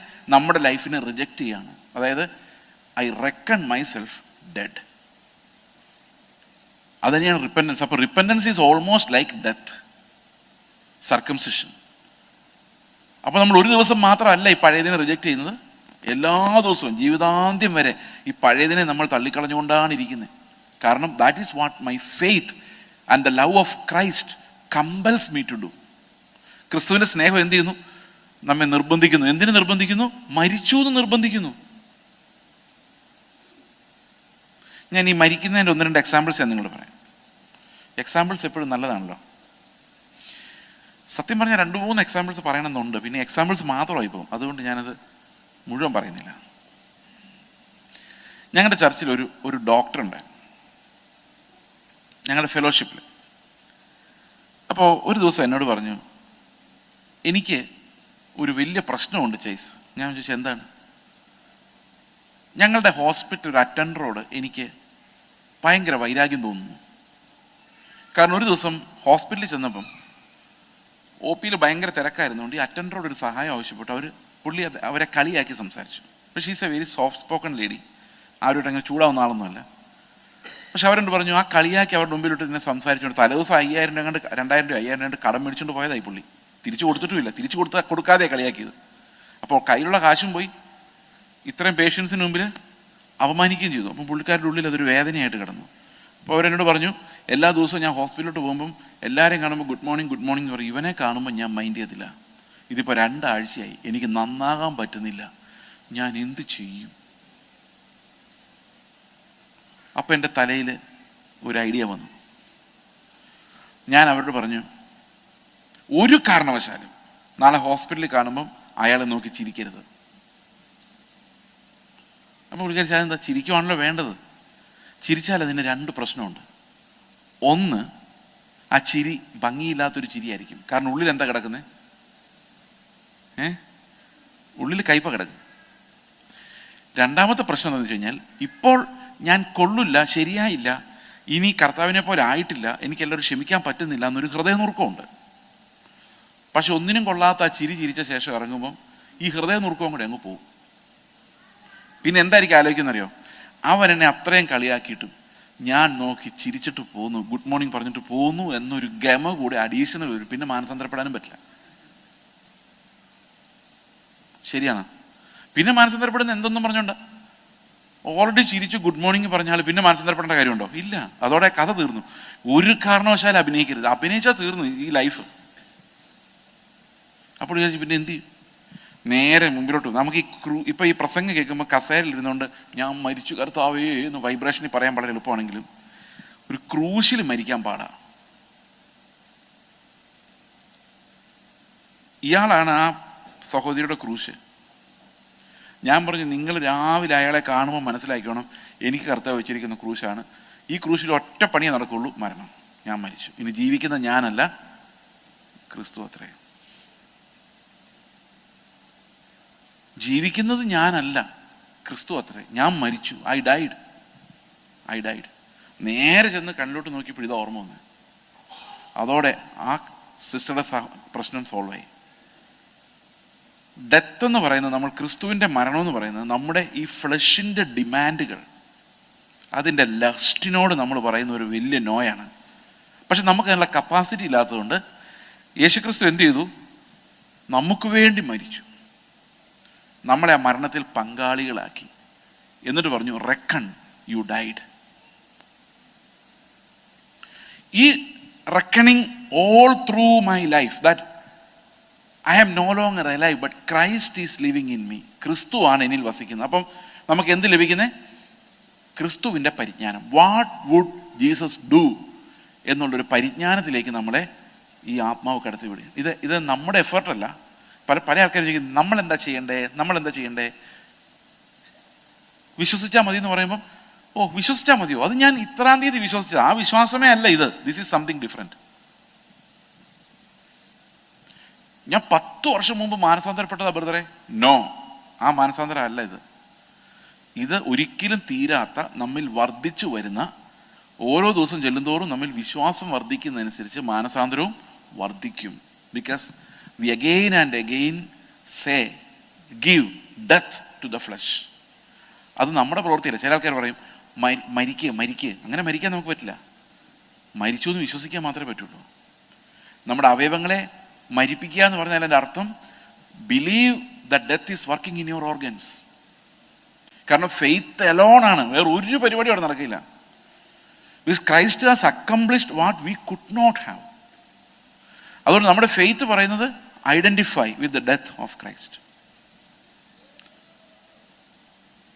നിങ്ങളുടെ വീട്ടിൽ നിങ്ങൾക്ക് സമാധാനമില്ല, ഭർത്താവ് സ്നേഹിക്കുന്നില്ല, ഭാര്യ സ്നേഹിക്കുന്നില്ല, identify with the death of Christ. ഞാൻ ഒരു കഥ വായിച്ചിട്ടുണ്ട്. ആ കഥ വായിച്ചിട്ട് ഒത്തിരി നാളായി, അതുകൊണ്ട് പൂർണ്ണമായിട്ടത് റീകൗണ്ട് ചെയ്യാൻ പറ്റുമെന്ന് എനിക്കറിയില്ല, എങ്കിലും ഐ വിൽ ട്രൈ. ഈ രാജസ്ഥാനിലോ മറ്റുള്ള ഒരു പൊളിറ്റിക്കൽ ലീഡർ ഉണ്ടായിരുന്നു. അദ്ദേഹത്തിൻ്റെ പേര് ഞാൻ മറന്നുപോയി, എന്തോ ഒരു പണ്ഡിറ്റാണ്, ധർമ്മപ്രകാശ്, പണ്ഡിറ്റ് ധർമ്മപ്രകാശ് എന്ന് മറ്റേ അദ്ദേഹത്തിൻ്റെ പേര്. May be you have heard about him. ഇദ്ദേഹത്തിൻ്റെ ഭാര്യ ഒരു ക്രിസ്ത്യാനിയായിരുന്നു. പക്ഷെ ഇദ്ദേഹത്തിൻ്റെ ഒരു ശീലം ഉണ്ടായിരുന്നു, എല്ലാ ദിവസവും ഈ ഓഫീസിൽ അവിടെ ഇവിടെയൊക്കെ പോയിട്ട് ദേഷ്യം വന്ന് തിരിച്ച് വീട്ടിലോട്ട് വന്ന് ഭാര്യയുടെ പുറത്തിട്ടാണ് ഇടിച്ച് ദേഷ്യം തീർക്കുന്നത്. വിശ്വാസി ആയതുകൊണ്ടൊന്നുമല്ല, ഹി വാസ് എ വയലന്റ് മാൻ. ഒരു ദിവസം പുള്ളി വീട്ടിൽ വന്ന് സോഫയിലിരിക്കുന്നു, ഭാര്യ അടുത്ത് ചെന്ന് മുട്ടുകുത്തിരുന്നു. അവിടെ പതിഭക്തി, പതി ദൈവമാണ് അവിടെ ഈ നോർത്ത് ഇന്ത്യയിലൊക്കെ. ഇവർ മുട്ടുകുത്തി നിന്നിട്ട് അയാളുടെ കാലിൽ ഷൂസ് അഴിക്കാൻ ശ്രമിക്കുന്നു. ഇയാൾ ആ ഷൂസ് ഇട്ട് ഒരൊറ്റ ചവിട്ടി സ്ത്രീക്ക് വെച്ച് കൊടുക്കുന്നു. ഇവർ തെറിച്ചു പോയി ഭിത്തിയിൽ തലയിടിക്കുന്നു, ബ്ലഡ് ഒഴുകുന്നു. ഇവരെന്ത് ചെയ്യുന്നറിയാം, അടുത്ത് കിടന്നൊരു ടവലെടുത്ത് ആ തല ശരിക്കും അങ്ങ് കെട്ടി, എന്നിട്ട് പിന്നെയും പോയിരുന്ന് മുട്ടുകുത്തി നിന്ന് ബാക്കി ചെരുപ്പും കൂടെ ഊരി. ഒരക്ഷരം മിണ്ടിയില്ല. ഈ പുള്ളി നിലത്തോട്ടിരുന്നു, ആ സോഫയിൽ നിന്ന് ഇറങ്ങി താഴെ ഇരുന്നിട്ട് ചോദിച്ചു, എന്നെപ്പോലൊരു മൃഗത്തെ സ്നേഹിക്കാൻ നിനക്ക് എങ്ങനെയാ പറ്റുന്നത് ചോദിച്ചു. അപ്പോൾ ഈ സ്ത്രീ പറഞ്ഞു, ഞാൻ മരിച്ചു, നിങ്ങളെ സ്നേഹിക്കുന്നത് ക്രിസ്തുവാണെന്ന് പറഞ്ഞു. ഈ പണ്ഡിറ്റ് ധർമ്മപ്രകാശ് പിന്നീടൊരു ബൈബിൾ ടീച്ചറായി മാറുകയും ഞങ്ങൾ നോർത്ത് ഇന്ത്യയിൽ പോയപ്പോൾ 90 വയസ്സ് കഴിഞ്ഞ ആൾ പ്രസംഗിക്കുന്ന ആ സ്റ്റേജ് അഴിക്കുന്ന ഞാൻ അദ്ദേഹത്തെ കണ്ടില്ല. He became A preacher. കാരണം എന്താ, അവിടെ ഒരാൾ ക്രിസ്തുവിൻ്റെ മരണം ശരീരത്തിൽ അനുഭവിച്ചപ്പോഴേക്കും ആ ജീവൻ അവിടെ മുഴുവൻ വ്യാപരിക്കുന്നതാണ് കണ്ടത്. അങ്ങനെ അനേകം എക്സാമ്പിൾസ് ഉണ്ട്, നമ്മുടെ ചുറ്റുമുണ്ട്. When we identify with the death of Christ, നമ്മൾ ഭയങ്കര പവർഫുള്ളാണ്. കാരണം നമ്മുടെ ഫ്ലഷ് ഒന്നും ഡിമാൻഡ് ചെയ്യുന്നില്ല. Doesn't demand respect. നമുക്കറിയാം, ഇന്ന് പാസ്റ്റർമാരെയൊക്കെ എന്തു പുകഴ്ത്തിയാലും മതിയാവില്ല, കാരണം മരിക്കാത്തതുകൊണ്ടാണ്. അതിശ്രേഷ്ഠ ദൈവദാസൻ എന്നൊക്കെ പറയുമ്പം നമുക്ക് എന്തോ പൊക്കുന്നറിയാം, നമുക്ക് തന്നെ ലജ്ജ തോന്നും. കർത്താവ്, ഇത് ഞാൻ തന്നെയാണോ? പണ്ട് ഒരു പാസ്റ്റർ മരിച്ചു കിടക്കുമ്പം ഇങ്ങനെ ചരമപ്രസംഗം കേട്ട് പുകഴ്ത്തി കേട്ട് കുറേ കഴിഞ്ഞപ്പം ഈ ഭാര്യ വന്നിട്ട് ഈ മരിച്ചു കിടന്ന ആളുടെ മുഖം മൂടിയിരുന്ന സാധനം എടുത്തൊന്ന് പൊക്കി നോക്കിയിട്ട് പിന്നെ അടച്ചു വെച്ചു. അപ്പോൾ ആര് ചോദിച്ചു, എന്താ പോയി നോക്കി വെച്ചാൽ, അല്ല ഇത് എൻ്റെ ഭർത്താവിനെ കുറിച്ച് തന്നെയാണോ ഇവർ പറയുന്നതെന്ന് അറിയാൻ വേണ്ടി. കാരണം നോ കണക്ഷൻ. നമുക്ക് ഈ പുകഴ്ത്തൽ എത്ര കേട്ടാലും മതിയാവാത്തൊരു സാധനമാണ്. പുകഴ്ത്തിയില്ലെങ്കിൽ ഭയങ്കര വിഷമമാണ്. ആവശ്യത്തിന് ഇത് ഇതെല്ലാം ഈ പ്രൊമോഷനാണ്. അപ്പം മുമ്പിൽ ഇരിക്കുന്ന ആൾക്കാർ ഇനി വരാൻ പോകുന്ന ആളൊരു വീരനാണെന്ന് മനസ്സിലായാലേ ആ സ്പിരിറ്റ് അങ്ങ് വഴക്കി കൊടുക്കുള്ളൂ. ഇപ്പം പ്രസംഗിക്കുന്നൊരു സാധാരണ ആളെ പ്രസംഗിക്കുന്ന പറഞ്ഞാൽ ഞാനും അത്ര മൈൻഡ് ചെയ്യില്ല. ഇപ്പം എന്നേക്കാളും നല്ലല്ലോ പ്രസംഗിക്കുന്ന ഒരു 5-6 പേരെങ്കിലും ഞങ്ങളുടെ ചർച്ചിലുണ്ട്, ആരും മൈൻഡ് ചെയ്യുന്നില്ല. കാരണം എന്താ വെച്ച് കഴിഞ്ഞാൽ എനിക്ക് എങ്ങനെയൊക്കെയോ 4 പേര് അറിയുന്ന ആളായി മാറിയുണ്ട്, എന്നെ മാത്രമേ വിളിക്കുള്ളൂ. ഞാൻ ആലോചിച്ചിട്ടുണ്ട്, എന്നെ വിളിക്കുമ്പം എനിക്ക് സമയമില്ല കേട്ടോ, വേറെ ആളെ വിടാന്ന് പറയാൻ. പക്ഷെ അവരാരും അംഗീകരിക്കില്ല. കാരണം ഇതെങ്ങനെയൊക്കെയോ ആയി പോകുന്നതാണ്. അപ്പോൾ ആവശ്യത്തിന് പുകഴ്ത്തിയില്ലെങ്കിൽ എന്നാലും ആ വാക്ക് 2 വാക്കൂടെ പറയായിരുന്നു എന്ന് ചിന്തിക്കുന്നതുണ്ട് അല്ലേ ആൾക്കാർ. അങ്ങനെ അവസാനം നമ്മൾ പാ മാറി റവയായി. ആദ്യം ഈവായിരുന്നു, ഈവ, പിന്നെ അത് പാ ആയി, പിന്നെ റവയായി. പണ്ട് ഒരു മനുഷ്യൻ ഈവാഞ്ചലിസ്റ്റായിരുന്നു. അപ്പോൾ പുള്ളിക്ക് ഓർഡിനേഷൻ കിട്ടി കഴിഞ്ഞപ്പോൾ പാസ്റ്ററായി. എന്നിട്ട് ഹല്ലേലൂയ എന്ന് പറഞ്ഞൊരു മാസിക ഇവരുടെ ഈ ഡയറക്ടർ ഇറക്കുന്നുണ്ട്, ഫോൺ നമ്പർ. അപ്പോൾ പുള്ളി രാത്രിയിൽ ഹല്ലേലൂയയുടെ ഓഫീസിൽ ചെന്നു. എന്താ ആവശ്യം എന്നറിയോ, ഈവ മാറ്റി പാ ആക്കണം. അപ്പോൾ അവിടെ ആരെയും കണ്ടില്ല. പുള്ളി ഒരു പേപ്പർ എഴുതി അകത്തോട്ടിട്ടായിരുന്നു, ഞാൻ രാത്രി 11 മണി കഴിഞ്ഞ് ഈ ഓർഡിനേഷൻ കഴിഞ്ഞ് വന്നതാണ്. പുള്ളിക്ക് ആഹാരം കഴിക്കുന്നതിനേക്കാൾ അർജൻറ്റായിട്ട് തോന്നിയത് ഈവ മാറ്റി പാ ആക്കുക എന്നുള്ളതാണ്. ശരിക്കും പറഞ്ഞ ഈവാഞ്ചലിസ്റ്റിന്റെ പവർ എന്താണെന്ന് അറിയാൻ മേലാത്തോണ്ടാണ്. ഈവാഞ്ചലിസ്റ്റുകളാണ് ശരിക്കും ഭൂതങ്ങളെ പുറത്താക്കുകയും രോഗികളെ സൗഖ്യമൊക്കെ ചെയ്യുന്നത്. അല്ലാതെ പാസ്റ്റർമാർക്ക് അതിന് ആവശ്യമില്ല. പാസ്റ്റർമാർ ശുശ്രൂഷ ചെയ്യിക്കുന്നത് വിശ്വാസികളുടെ ഇടയിലാണ്. അവിടെ എവിടെ ഭൂതം? ഉണ്ടോ? അവിടെ ഉള്ളത് കഴിഞ്ഞ ദിവസം നമ്മുടെ വീട്ടിൽ നിന്ന് സംസാരിച്ചുകൊണ്ടിരുന്നപ്പോൾ ഒരാളുടെ ദേഹത്ത് ഭൂതം കളയും. ഒരു വർഷിപ്പ് ലീഡറാണ്. ചുമ്മാ വർത്താനം പറഞ്ഞുകൊണ്ടിരുന്നപ്പോൾ ഇളകി. ഞാൻ പറഞ്ഞു മേലാ വർഷിപ്പ് ലീഡിംഗ് എന്ന് പറഞ്ഞു പോയി നിന്നേക്കല്ലെന്ന് പറഞ്ഞു. ഇളകിയിട്ട് പറയത് വശീകരണ ശക്തിയാണ്. ആ ഭൂതം പറയോ ആൾക്കാരെ വശീകരിച്ച് പിടിച്ചെടുക്കാനുള്ള ശക്തിയാണ്. ഇതിനകത്ത് ഇപ്പൊ കൂടുതൽ. പക്ഷെ ശരിക്കും ബൈബിൾ അങ്ങനല്ല ഡിസൈൻ ചെയ്തിരിക്കുന്നത്. ഭൂതങ്ങൾ എല്ലാം പുറത്താ. രോഗസൗഖ്യവും പുറത്ത് നടന്നാൽ മതി, അകത്ത് കിടന്നതിൽ ഒരു കുഴപ്പമില്ല. അകത്ത് രോഗം മാറിയില്ലല്ലോ, കുഴപ്പമുണ്ടോ? നമ്മൾ മരിച്ചാൽ കർത്താവിൻ്റെ അടുത്തോട്ടല്ലേ പോകുന്നേ? ആണോ? ഇന്നലെ രാത്രി ആയപ്പോൾ കുറച്ച് ഉറപ്പൊക്കെ കിട്ടിയില്ലായിരുന്നോ? നമ്മൾ മരിച്ചാൽ കർത്താവിൻ്റെ അടുത്തോട്ട് പോകുന്നതുകൊണ്ട് ഇവിടെ ഇപ്പോൾ രോഗസൗഖ്യം നടന്നില്ലെങ്കിലും വലിയ കുഴപ്പമൊന്നുമില്ല. ഉണ്ടോ? നിങ്ങൾ സമ്മതിക്കില്ല. പക്ഷേ എൻ്റെ ദൈവമേ, ഞങ്ങൾ ഇതിനകത്ത് ഒരു തമാശ കൂടെ പറയാനുണ്ട്. തമാശ അല്ല, റിയൽ നടന്ന കാര്യമാണ്. ഖത്തറിൽ ഞാൻ ആദ്യം ചെല്ലുമ്പം ജോൺ തോമസ് പാസ്റ്റർ ചർച്ചിലാണ് ചെല്ലുന്നത്. ഈ ഇരിക്കുന്ന പാസ്റ്റർ കാര്യമാണ് പറഞ്ഞു. അവിടെ വെച്ച ഒരാളെ ഞാൻ പരിചയപ്പെട്ടു. അവരെ നേരിട്ട് കണ്ടില്ല, എന്ന് എൻ്റെ ചിന്ത. മാസങ്ങൾക്ക് ശേഷം അവരെന്നെ ഫോൺ ചെയ്ത് ഒരു അനുഭവം എന്നോട് പറഞ്ഞു. ചർച്ചിൽ വരുന്ന ആളല്ലായിരുന്നു, വേറെ എവിടെ നിന്നൊന്ന് എന്നെ വിളിച്ചു മറ്റോ വന്നേ. അവർ പറഞ്ഞു അവരുടെ ചർച്ചിൽ നിന്ന്, അവരൊരു മലയാളം ചർച്ചിലല്ല കൂടുന്നത്, അവരുടെ ചർച്ചിൽ ഒരു സഹോദരി ക്യാൻസറായിട്ട് 4th സ്റ്റേജ് കിടക്കുകയാണ്. പാലിയേറ്റീവ് കെയറിലാണ്. അപ്പോൾ ഇവരെ പോയി കാണാൻ തീരുമാനിക്കാൻ ഇവരല്ലേ ചർച്ചിലെ 3-4 പേർ. അപ്പോൾ ഈ സഹോദരി പാസ്റ്ററോട് ചോദിച്ചു, പാസ്റ്റർ ഞങ്ങൾ പോയി കാണുമ്പം അവർ നല്ല വിശ്വാസത്തിൽ അലങ്കോലമാവുമോ? നമ്മളെല്ലാവരും ചെന്ന് കാണുമ്പോൾ കരഞ്ഞ് നിലവിളിച്ച് പ്രശ്നമാവുമോ? എന്താണ് അവസ്ഥ എന്ന് ചോദിച്ചാൽ പാസ്റ്റർ പറഞ്ഞു ഭയങ്കര സ്ട്രോങ് ഫെയ്ത്ത് ഉള്ള ആളാണ്, ധൈര്യമായിട്ടും. അപ്പോൾ ഇവർ ഫാമിലിയായിട്ട് ചെന്നു, പാസ്റ്ററുണ്ട്. അപ്പോൾ ഇവർ ആ സ്ത്രീയോട് പറഞ്ഞു, സഹോദരിയോട് പറഞ്ഞു, ഈ ലേഡി പറഞ്ഞു, സഹോദരിക്ക് ഇങ്ങനൊരു രോഗം വന്നാൽ ഞങ്ങൾക്ക് ദുഃഖമുണ്ട്, ദൈവം സൗഖ്യം തരട്ടെ. പക്ഷേ ഈ രോഗം വന്നാലും നിങ്ങൾ മരിക്കുന്നതിന് മുമ്പ് ചിലപ്പോൾ ഞാൻ തിരിച്ചു പോകുന്ന വഴിക്ക് ഞാൻ മരിക്കാം. അതുകൊണ്ട് മരണം നമ്മുടെ എല്ലാവരുടെ മുമ്പിലുണ്ട്.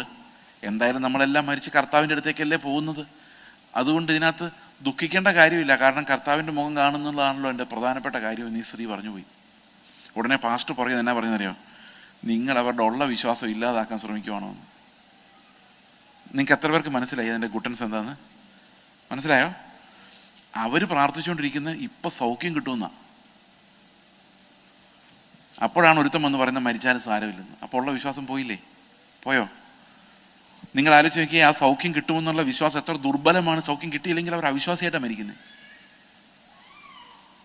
They don't have an assurance or a joy that they are going to meet the Lord. ആ ജോയ് അവരുടെ ഉള്ളിലേക്ക് തരുന്നില്ല. പ്രത്യാശയുടെ സന്തോഷം വരുന്നതേയില്ല. എനിക്ക് വളരെ പരിചയമുള്ളൊരു അപ്പച്ചൻ ഉണ്ടായിരുന്നു. ആ അപ്പച്ചൻ മരിക്കുന്നതിന് ഇന്ന് രാവിലെ നല്ല ആരോഗ്യമാണ്, 88 വയസ്സ്. തുണിയെല്ലാം തന്നെ അലക്കി വെയിലത്തിട്ട് വിരിച്ചു. എന്നിട്ട് കൊച്ചുമക്കളെ വിളിച്ച് പറഞ്ഞു, അപ്പച്ചൻ ഇന്ന് പോവുക കേട്ടോ. അപ്പച്ചൻ്റെ വീട് കണ്ടു, ഭയങ്കര സന്തോഷമായിരുന്നു. പുള്ളി വൈകിട്ട് എല്ലാവരെയും വിളിച്ച് കൂട്ടിയിരുത്തി വാഴ്ത്തിയിടുന്നുള്ള പാട്ട് പാടി. പിള്ളേർ പാടിയിട്ട് ശരിയാവുന്നില്ലെന്ന് പറഞ്ഞ് പുള്ളി ഒറ്റയ്ക്ക് പാടി ഹല്ലേലൂയ സ്തോത്രം സ്തോത്രം എന്ന് പറഞ്ഞ് അവിടെ ഇരുന്ന് മരിച്ചു. രാവിലെ തൊട്ട് പുള്ളി കാത്തിരിക്കുക.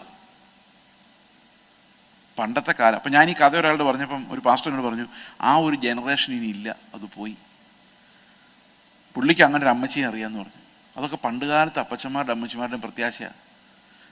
ഇന്ന് അങ്ങനെയുള്ള ആൾക്കാരില്ല. ഇന്ന് കർത്താവ് വിളിച്ച പടിവാതൊക്കെ ചെന്നാലും നമുക്ക് അങ്ങോട്ട് പോകണ്ട, ഇങ്ങോട്ട് ഓടാനാണ് ശ്രമിക്കുന്നത്. No joy of salvation, no assurance. എല്ലാത്തിനും പേടിയാണ്.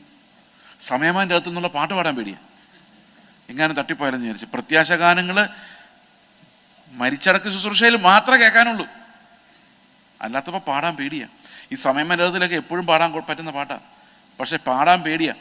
പാടിക്കഴിഞ്ഞാൽ അയൽവക്കാരെല്ലാം ഓടി വരും, എന്താ പറ്റിയെന്ന് ചോദിച്ചു.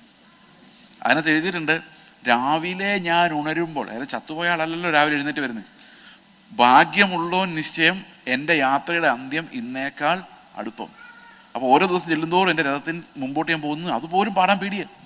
കാരണം മരണഭയം വിശ്വാസികളുടെ ഏറ്റവും വലിയ ശത്രു. അതുകൊണ്ടാണ് എബ്രാഹിം പറയുന്നത്, മരണഭയത്തിൽ നമ്മളെ വിടുവിച്ചു. ഒടുക്കത്തെ ശത്രുവാണ് ആ മരണഭയം എന്ന് പറയുന്നത്. ദാറ്റ് മരണഭയം is controlling the sin factor. ഈ സിൻ്റെ മുഴുവൻ നിയന്ത്രണം ഈ മരണഭയത്തിന് മേലായിരിക്കുന്നു. അപ്പൊ ഫെയ്ത്ത് എന്ന് പറയുന്നത്, യഥാർത്ഥ ഫെയ്ത്ത് എന്ന് പറയുന്നത് എന്താണ്? ഞാൻ പറഞ്ഞു വന്ന ഇതാണ്. അപ്പോൾ ഈവാഞ്ചലിസ്റ്റുകളാണ് ഇത് ചെയ്യേണ്ടത്. ഏത് ചെയ്യേണ്ടത്? ഈ വെളിയിലിറങ്ങി രോഗികളെ സൗഖ്യമാക്കും, ഭൂതങ്ങളെ പുറത്താക്കും, രാജ്യത്തിൻ്റെ സുവിശേഷം അവരോട് പറയുമ്പോഴാണ് ഇത് സംഭവിക്കുന്നത്. അതായത് കർത്താവ് ആരാന്ന് വെളിപ്പെടുത്തി കൊടുക്കേണ്ടത് വിശ്വാസികൾക്കല്ല, അവർ ഓൾറെഡി ദൈവത്തിൻ്റെ വീട്ടിലിരിക്കുന്ന മക്കളാണ്. ഇങ്ങനൊരു ദൈവം ഉണ്ടെന്നും ജീവിക്കുന്ന ദൈവമാണെന്നും കാണിച്ചു കൊടുക്കേണ്ട അടയാളവും അത്ഭുതങ്ങളും നടക്കേണ്ടത് എവിടെയാ? ഒരിക്കലും യേശുക്രിസ്തുവിനെ കുറിച്ച് കേട്ടിട്ടില്ലാത്ത നാടുകളിലാണ്. ഞങ്ങളുടെ സഭയിലെ സഹോദരങ്ങൾ, പിള്ളേര്, അവർ അൺമാരീഡ് ആയിരിക്കുന്ന സമയത്ത് തന്നെ മിഷണറിമാരായിട്ട് ഏത് സമയത്തും ജീവൻ പോകാവുന്ന രാജ്യങ്ങളിൽ മിഷണറിമാരായിട്ട് പോയി. അവിടെ ചെല്ലുമ്പോൾ അവർ അത്ഭുതങ്ങൾ കാണുന്നുണ്ട്, ഭൂതങ്ങൾ പുറത്താകുന്നത് കാണും. അവിടെ ഈ മുസ്ലിങ്ങളുടെ ഇടയിൽ സുവിശേഷം നമ്മൾ പറഞ്ഞിട്ടല്ല അവർ രക്ഷിക്കപ്പെടുന്നത്, അവരെ ദൈവം സ്വപ്നത്തിൽ കാണിക്കുവാണ്. ഞങ്ങളുടെ ഒരു സഹോദരൻ ഇറാഖിൽ ഒരു വീട്ടിൽ ചെന്ന് അവരോട് സംസാരിച്ചപ്പോൾ അവിടുത്തെ കാർന്നവര്, പ്രായമായ ആൾ ഇറങ്ങി വന്നിട്ട് പറഞ്ഞു, സഹോദര, 10 വർഷം മുമ്പ് ഈസാ നബിയെ കുറിച്ച് പറയാൻ നിങ്ങൾ ഈ വീട്ടിൻ്റെ പടി കയറി വരുന്നത് ഞാൻ സ്വപ്നത്തിൽ കണ്ടിട്ടുണ്ട്. അന്ന് മുതൽ പുള്ളി കാത്തിരിക്കും ഒരാൾ വരുമെന്ന് പറഞ്ഞു. ഇത് ഈവാഞ്ചലിസ്റ്റുകൾക്ക് മാത്രം കാണാൻ പറ്റുന്ന അത്ഭുതം. പക്ഷെ ഇന്ന് ഈവാന്ന് കേൾക്കുന്ന ഒരു പുച്ഛമാണ്, പുച്ഛം. എല്ലാവർക്കും പായാകണം.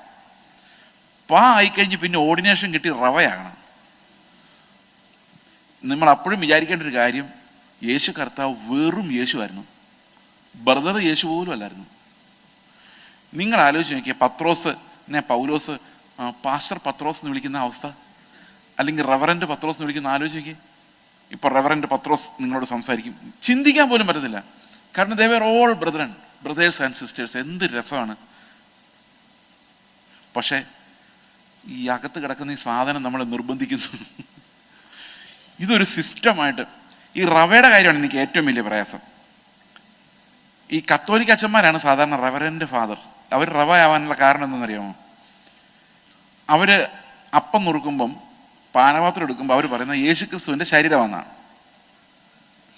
അപ്പോൾ ആൾക്കാർ ചോദിക്കും, യേശുക്രിസ്തുവിൻ്റെ ശരീരം എങ്ങനെയാണ് ഒരു സാധാരണ മനുഷ്യനെടുത്തുകൊണ്ടൊന്ന് മുറിക്കുന്നത്? മോശമല്ലേ? അല്ലേ? യേശുക്രിസ്തുവിൻ്റെ ശരീരം ഒരു മനുഷ്യൻ മുറിക്കുന്ന മോശമല്ലേ? ആണോ? യാഗം കഴിക്കുന്നത്. അപ്പോൾ അവർ പറഞ്ഞു, കാപ്പായിട്ട് അച്ഛൻ ഫ്രണ്ടിൽ നിന്ന് കഴിയുമ്പം യേശു തന്നെയാണ്, യേശുവിൻ്റെ പ്രതിപുരുഷനാണ്. അപ്പോൾ അച്ഛൻ ഇങ്ങനെ തിരിയുമ്പോഴേക്ക് എല്ലാവരും ഇങ്ങനെ, കാരണം അവർ കാണുന്ന ആരെന്നില്ല, അച്ഛനെ അല്ല. ഈ കാപ്പായിട്ട ആൾ നോട്ട് അച്ഛൻ, ക്രിസ്തുവാണ്, ക്രിസ്തുവിൻ്റെ പ്രതിപുരുഷനാണ്. അതുകൊണ്ടാണ് റവയായത്. അവരങ്ങനെ റവയായത്.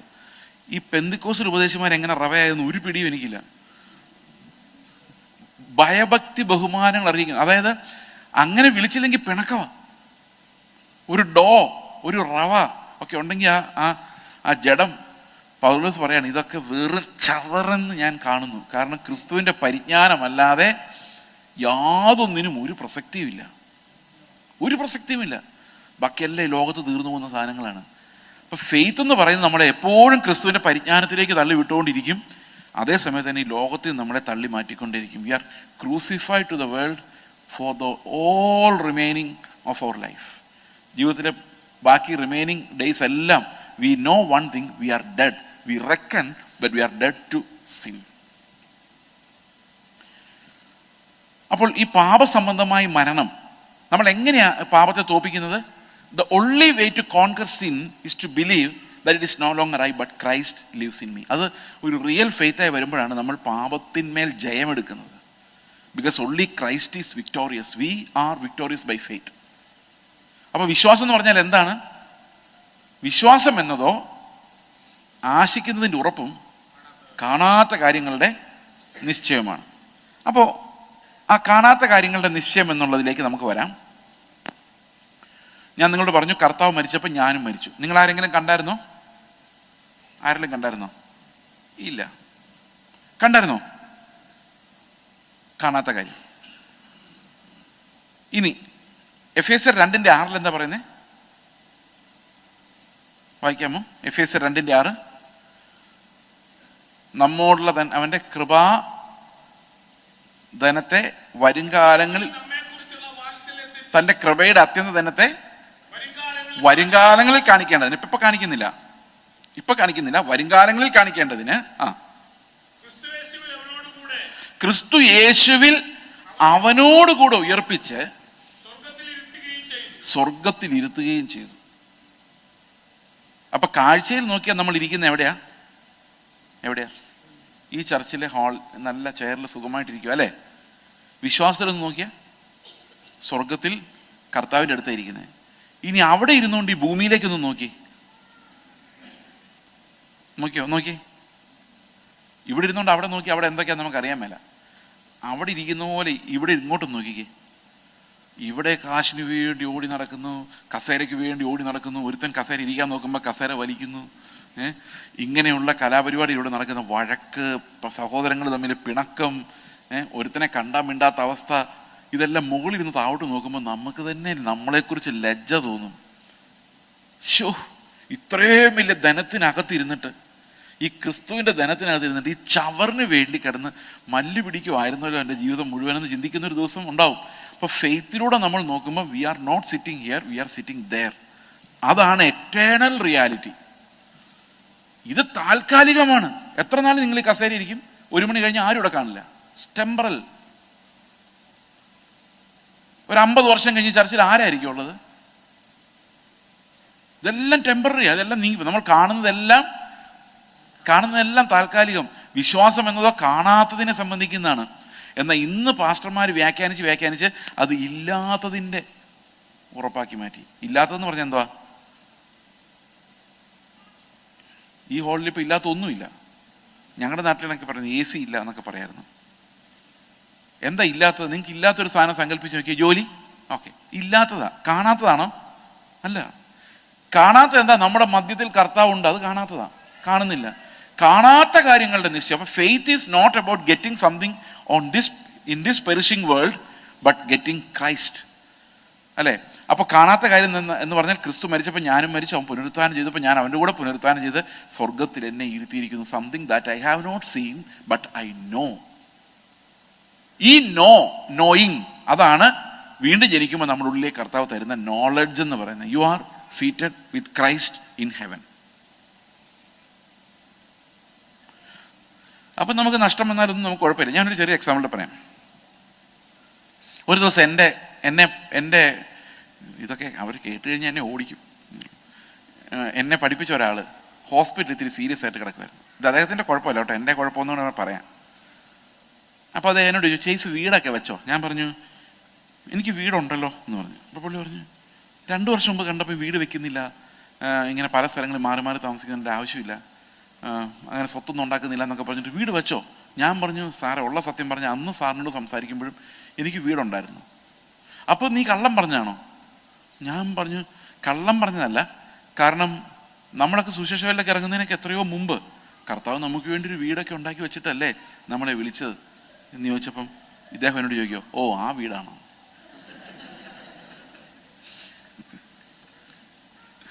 ഓ അതിനകത്ത് എന്താ ഇപ്പൊ ഇൻട്രസ്റ്റ്? പ്രിയ സഹോദരങ്ങളെ, ആ വീട്, അങ്ങനെ ഒരു സാധനം അവിടെ ഉണ്ടെന്നുള്ള കാര്യം നമ്മുടെ ഓർമ്മയെ പോലും വരുന്നില്ല. അതങ്ങനെ ഉണ്ടെന്ന് ഉറപ്പാണെങ്കിൽ ഈ താൽക്കാലികമായ നിവാസത്തിൽ എനിക്ക് വീടില്ല എന്ന് പറഞ്ഞ് കരയേണ്ട കാര്യമുണ്ടോ? നിങ്ങൾ വീണ്ടില്ല എന്ന് എനിക്കറിയാം. ഫെയ്ത്ത് നമുക്ക് ഭയങ്കര സ്വാതന്ത്ര്യം തരുന്നത്. എവിടെയും എങ്ങനെയും ജീവിക്കാനുള്ള സ്വാതന്ത്ര്യം. ഉണ്ടെങ്കിലുണ്ട്, ഇല്ലെങ്കിലില്ല. ദൈവം തന്നാ ദൈവത്തിന് സ്തോത്രം, തന്നില്ലെങ്കിൽ സ്തോത്രം. പക്ഷെ അതുമാത്രം ആർക്കും എടുക്കാൻ പറ്റില്ല. ഞാൻ അവിടെയാണ് ഓൾറെഡി ഇരിക്കുന്നത്. ഇപ്പം faith always puts me with Christ. അതേ സമയത്ത് തന്നെ ഞാൻ എന്ത് ചെയ്യുവാണ്?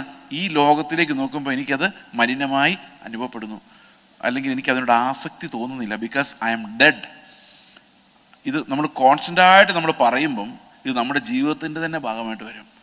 ആ ഡെത്ത് എന്ന് പറയുന്നത് ഓട്ടോമാറ്റിക്കലി നമ്മൾ അനുഭവിക്കുന്ന ഒരു ഡെലിവറൻസിലേക്ക് നമ്മൾ വരണം. We are no longer entangled in this filthy tricky world. ഈ ലോകത്തിൽ നമ്മൾ എൻറ്റാങ്കിളായി പോകാതിരിക്കാൻ വേണ്ടി. അപ്പോൾ വീണ്ടെടുപ്പ് എന്ന് പറയുന്നത് എവിടെ ഇരിക്കുന്നത്? It is by faith alone. അപ്പോൾ വിശ്വസിച്ചാൽ മാത്രം മതിയോ ബ്രദറെ, ഒന്നും പ്രവർത്തിക്കണ്ടേന്ന് ചോദിക്കുന്നവർക്ക് ആരെങ്കിലും ഇവിടെ ഉണ്ടെങ്കിൽ മനസ്സിലായോ എന്താ ചെയ്യുന്നതെന്ന്? ഈ വിശ്വാസം എന്താ ചെയ്യുന്നതെന്ന്? ഈ വിശ്വാസം, this is what we call living faith. Dead faith എന്ന് പറഞ്ഞാൽ എന്നറിയോ? ഡെഡ് ഫെയ്ത്ത് എന്ന് പറഞ്ഞാൽ 2-3 തരത്തിൽ ഡെഡ് ഫെയ്ത്ത് ഉണ്ട്. ഒരു തരത്തിൽ ഡെഡ് ഫെയ്ത്ത് എന്ന് പറഞ്ഞു കഴിഞ്ഞാൽ വയറുവേദന മാറ്റുന്ന ദൈവം ഇവിടെ ഇറങ്ങി വന്നിട്ടുണ്ട്. ഡെഡ് ഫെയ്ത്ത് ആണ്. വയറുവേദന മാറുമ്പോൾ കാലുവേദന വരും, കാലുവേദന പോകുമ്പം പനി വരും. അങ്ങനെയല്ലേ നിങ്ങൾക്ക്? കോവിഡ് വരുമ്പം മാറുമ്പം വയറിളക്കം വരും, അത് മാറുമ്പം പുറമേദന വരും, ഇതെല്ലാം മാറുമ്പോൾ ക്യാൻസർ വരും. അതൊരു വിധത്തിൽ പ്രാർത്ഥിച്ച് മാറ്റുമ്പോഴേക്കും 100 വയസ്സാവും. ഒരു ജലദോഷം വരും, ശ്വാസം മുട്ട് വരും, ആള് തട്ടിപ്പോകും. അന്നേരം ഏത് പാസ്റ്റർ പിടിച്ച് തലയെ കുലുക്കിയാലും ആള് രക്ഷപ്പെടില്ല. പ്രയോജനമില്ലാത്ത വിശ്വാസം. ആ വിശ്വാസം നല്ലതാണ്, വയറുവേദന മാറ്റാൻ കൊള്ളാം, അല്ലാതെ വേറൊന്നിനും കൊള്ളില്ല. കടഭാരം മാറ്റിത്തരുന്ന ദൈവം കൊള്ളാം, നല്ല വിശ്വാസമാണ്, ഫലം ചെയ്യുന്നില്ല. കടഭാരം മാറ്റാൻ കൊള്ളാം, അതിനപ്പുറത്തേക്ക് സ്വർഗത്തിൽ കൊണ്ടുപോകാൻ കൊള്ളില്ല. നിങ്ങളുടെ വിഷയങ്ങളുടെ മേൽ ഇറങ്ങി വരുന്ന ദൈവം, ഇതെല്ലാം വിശ്വാസമാണ്, കൊള്ളാം, പരിപാടി കൊള്ളാം. പക്ഷെ ഇതിനൊന്നും രക്ഷയുമായി ബന്ധമില്ല, രക്ഷയുമായി ബന്ധമില്ല, അതിവിശുദ്ധ വിശ്വാസമായി ബന്ധമില്ല. നമ്മളെ വിശുദ്ധീകരിക്കുന്നതിന് പ്രയോജനം ചെയ്യുന്നില്ല, നമ്മളെ അത്യാഗ്രഹികളാക്കി മാറ്റുന്നതിന് മാത്രമേ പ്രയോജനം ചെയ്യുന്നുള്ളൂ. എന്നാൽ അതിവിശുദ്ധ വിശ്വാസം നമ്മളിൽ ഉണ്ടാകുമ്പോൾ അത് ക്രിയ ചെയ്യാതിരിക്കുന്നില്ല. That faith will always work out that righteousness. ദൈവത്തിൻ്റെ നീതി അതിലൂടെ വർക്ക് ചെയ്തുകൊണ്ടേയിരിക്കും. ആ വിശ്വാസം നമ്മൾ എപ്പോഴും ചോദിക്കുന്ന ക്രിസ്തുവിനെ നേടണം. അപ്പൊ എൻ്റെ സ്ഥാനത്ത് ക്രിസ്തു ആയിരുന്നെങ്കിൽ എന്ത് ചെയ്യുമായിരുന്നു എന്നുള്ളതാണ് പരിജ്ഞാനം, അല്ലേ? നമ്മൾ സാധാരണ ഉപയോഗിക്കുന്ന, മലയാളത്തിൽ പറയാമെങ്കിൽ ഇങ്ങനെ പറയാം, 3 വാക്കുകളുണ്ട്. ഒന്ന് വിവരം, മറ്റൊന്ന് അറിവ്, 3 പരിജ്ഞാനം. ആദ്യം വിവരം അറിവും തമ്മിലുള്ള ബന്ധം നോക്കാം. ഒരു ദിവസം ഞാൻ എൻ്റെ ഭാര്യയോട് പറഞ്ഞു, വേണ്ട സാരല്ല സാർ, ഒരു ദിവസം ഞാൻ എൻ്റെ ഭാര്യയോട് പറഞ്ഞു, ഈ സ്ത്രീയായിട്ട് ജനിക്കുക ഭയങ്കര ബുദ്ധിമുട്ടുള്ള കാര്യമാണ്, എന്ത് കഷ്ടപ്പാടാണ്, അധ്വാനം, കിച്ചണിലെ അധ്വാനം, ഗർഭധാരണം, പ്രസവം, അതിൻ്റെ വേദന, കുഞ്ഞുങ്ങളെ വളർത്തൽ, പറഞ്ഞാൽ കേൾക്കുന്ന പിള്ളേരാണെങ്കിൽ പിന്നെയും കുഴപ്പമില്ല, ഇതിനെല്ലാം കൂടെ വളർത്തുമ്പോൾ അടുത്ത കൊച്ചു വരും, എന്തൊരു ബുദ്ധിമുട്ടാണെന്ന് ചോദിച്ചപ്പോൾ എൻ്റെ ഭാര്യ എന്നോട് ചോദിച്ചു, ഇത് ഇങ്ങേർക്ക് എങ്ങനെ അറിയാം? സംഗതി ശരിയാണ്, എനിക്കിതറിയില്ലല്ലോ, എനിക്കിതിനെക്കുറിച്ചൊരു വിവരം മാത്രമേ ഉള്ളൂ. അറിയാവുന്ന ആർക്കാണ്? ഓക്കെ, ദൈവം രക്ഷിക്കുന്നതാണെന്ന് എല്ലാവർക്കും അറിയാം, അതല്ല വിശ്വാസം. ആ രക്ഷ അനുഭവിക്കുമ്പോഴാണ് അത് വിശ്വാസമായിട്ട് വരുന്നത്. ഈ പരിജ്ഞാനം എന്ന് പറഞ്ഞാൽ വേറൊരു സാധനമാണ്. അതെന്താന്ന് പറയാം. ഞാനൊരു ദിവസം എൻ്റെ പാസ്റ്ററോട് എന്ന് പറയാണ്, ഇവിടുത്തെ കഥയല്ല കേട്ടോ, പാസ്റ്ററോട് എന്ന് പറയാം, പാസ്റ്റർ എൻ്റെ 5 പൈസ ഇല്ല, എന്ത് ചെയ്യണമെന്ന് അറിയാൻ മേല. അപ്പോൾ പാസ്റ്റർ പറയും, പ്രാർത്ഥിച്ചാൽ മതി, ദൈവം സഹായിക്കും. അപ്പോൾ എനിക്കൊരു വിവരം കിട്ടി. എന്താ വിവരം? പ്രാർത്ഥിച്ചാൽ മതി, ദൈവം സഹായിക്കും. പ്രാർത്ഥിച്ചു, പൈസ കിട്ടി. അപ്പോൾ വിവരം എന്തായി മാറി? അറിവായി മാറി. അപ്പോൾ ഞാൻ വേറൊരാളോട് പറയും, അറിയാമോ, ദൈവം പ്രാർത്ഥിച്ചാൽ കാശ് തരുന്ന ദൈവം. ഓക്കെ, ഇനി പാസ്റ്റർ ഇത്തിരി ക്രിസ്തുവിൻ്റെ പരിജ്ഞാനത്തിൽ വളർന്ന ഒരാളാണെങ്കിൽ ഞാൻ പാസ്റ്റർ ചോദിക്കും, പാസ്റ്റർ കുറേ നാളായിട്ട് എനിക്ക് ദാരിദ്ര്യമാണ്, 5 പൈസ കയ്യില്ല. അപ്പോൾ പാസ്റ്റർ പറയും, നമ്മൾ സുഖത്തിലിരിക്കാനും ദുഃഖത്തിലിരിക്കാനും പഠിക്കണം. ക്രിസ്തു ഒന്നുമില്ലായ്മയിലും സമൃദ്ധിയിലും ഒരുപോലെ ജീവിക്കുന്ന ആളായിരുന്നു. പൗലോസ് പറഞ്ഞു, ആ ക്രിസ്തുവിനെ കൊണ്ട് എനിക്ക് എന്തും സാധിക്കും. എന്തും സാധിക്കും എന്ന് പറഞ്ഞാൽ എന്താ? ഒന്നുമില്ലാത്തടത്തും സന്തോഷിക്കാൻ പറ്റും, കിട്ടിയാൽ ഒന്നുമില്ലാത്തവനെ പോലെ ജീവിക്കാനും പറ്റും. അങ്ങനെ യേശു എന്ത് ചെയ്യുമായിരുന്നു എന്ന് ആലോചിക്കുമ്പോഴാണ് നമുക്ക് യഥാർത്ഥ സമാധാനം ഉണ്ടാകുന്നത്. ഇതിനെയാണ് നമ്മൾ പരിജ്ഞാനം എന്ന് പറയുന്നത്. ചിലപ്പോൾ കാശ് കിട്ടുമായിരിക്കും, ചിലപ്പോൾ കാശ് കിട്ടില്ലായിരിക്കും. പക്ഷെ ക്രിസ്തു ഏത് ഇമോഷൻസിലൂടെയാണ് അതിനെ നേരിട്ടതെന്ന് എനിക്ക് മനസ്സിലാവും, ആത്മാവ് അത് കാണിച്ചു തരും. അതിനെയാണ് പരിജ്ഞാനം എന്ന് പറയുന്നത്. എൻ്റെ സ്ഥാനത്ത് ക്രിസ്തു ആയിരുന്നെങ്കിൽ what would he do? We will never do it perfectly. പക്ഷെ അത് എൻ്റെ ഉള്ളിലേക്ക് വരുമ്പം തന്നെ that's a deliverance for me. എൻ്റെ ഉള്ളിലേക്ക് ആ വെളിപ്പാട് വരുമ്പോൾ ആ പരിജ്ഞാനം മതി. ആ പരിജ്ഞാനം എൻ്റെ ഉള്ളിലേക്ക് വരുമ്പോൾ തന്നെ I am a different person. നിങ്ങൾക്ക് ചിന്തിക്കാൻ പറ്റുന്നത് ശരിയാണോ ഞാൻ പറയുന്നത്? അല്ലേ? അപ്പോൾ യേശു ഇങ്ങനെ ആയിരിക്കുമായിരുന്നു നമുക്കൊരു റെവലേഷൻ ഉണ്ടായി കഴിഞ്ഞാൽ വി ബിക്കം ടോട്ടലി ഡിഫറെൻറ്റ്. ഇങ്ങനെയാണ് ഈ പുതിയ നിയമത്തിൽ നമ്മളെ നീതിമാന്മാരാക്കി കർത്താവ് മാറ്റുന്നത്. That is why we always say faith alone, grace alone. It is God doing everything through the faith that he has given us. ഈ ഫെയ്ത്ത് എന്ന് പറയുന്ന ഒരു അത്ഭുത സാധനമാണ്. നമ്മൾ സാധാരണ ഈ ലോകത്ത് നിങ്ങൾ വിശ്വസിക്ക് എന്ന് പറഞ്ഞാൽ തുള്ളുന്ന ആ സാധനമല്ല ഇത്. This is something that draws you closer to Christ and Christ becomes your greatest inheritance. ആ കൃപയുടെ വിശ്വാസത്തിൻ്റെ വ്യാപാരമാണ് ഒരു യഥാർത്ഥ ക്രിസ്തീയ സഭയിൽ നടക്കേണ്ടത്. ഈ നിഷ്ഫല ലോകത്തിൽ താൽക്കാലിക സുഖഭോഗങ്ങൾക്ക് വേണ്ടിയുള്ള വിശ്വാസമല്ല ഇത്. This is not that. ഇത് ക്വാളിറ്റേറ്റീവ്ലി ഡിഫറെൻ്റ് ആണ്. 2 ഡിഫറെൻറ്റ് സബ്സ്റ്റൻസസ് ആണ്. This has no similarity with the other faith that we usually see around us. അതുകൊണ്ട് പ്രിയ സഹോദരങ്ങളെ, ഈ അതിവിശുദ്ധ വിശ്വാസത്തിൻ്റെ ഓഹരിക്കാരായി നമ്മെ വിളിച്ചിരിക്കുന്ന ദൈവത്തിന് നമുക്ക് നന്ദി പറയാം. നന്ദി തോന്നുന്നുണ്ടോ?